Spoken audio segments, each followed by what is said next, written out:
दूसरों की बुराई करना भी एक पाप माना गया है।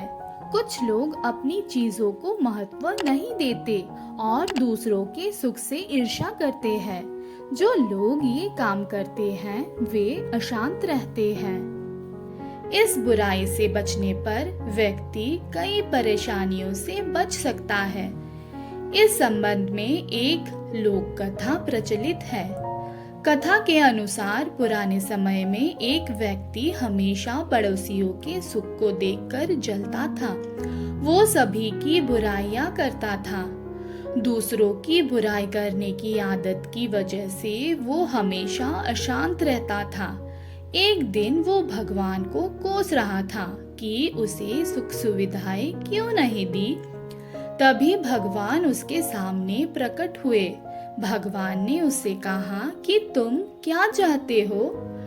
उस व्यक्ति ने कहा कि भगवान, मैं सफल होना चाहता हूँ, मुझे भी सुख सुविधाएं चाहिए। मैं चाहता हूँ कि सभी लोग मेरी प्रशंसा करें। भगवान ने उस व्यक्ति को 2 थैले दिए और कहा कि एक थैले में तुम्हारे पड़ोसी की बुराई है और दूसरे थैले में तुम्हारी बुराइयां है। पड़ोसी की बुराइयां वाले थैले को तुम अपनी पीठ पर टांग लेना और अपनी बुराइयां वाला थैला तुम्हें आगे टांगना है। अपनी बुराइयों को बार बार खोलकर देखते रहना। ऐसा करोगे तो तुम सुखी हो जाओगे और तुम्हें सम्मान मिलेगा। उस व्यक्ति ने दोनों थैले उठाए, लेकिन उसने एक भूल कर दी। उसने अपनी बुराइयों का थैला पीठ पर लाद दिया और पड़ोसी की बुराइयों का थैला आगे लटका लिया। अब व्यक्ति बुराइयों के दोनों थैले लेकर बाहर निकला और पड़ोसी की बुराइयां खुद भी देखता और दूसरों को भी दिखाता। खुद की बुराइयां तो उसने पीछे टांग रखी थी।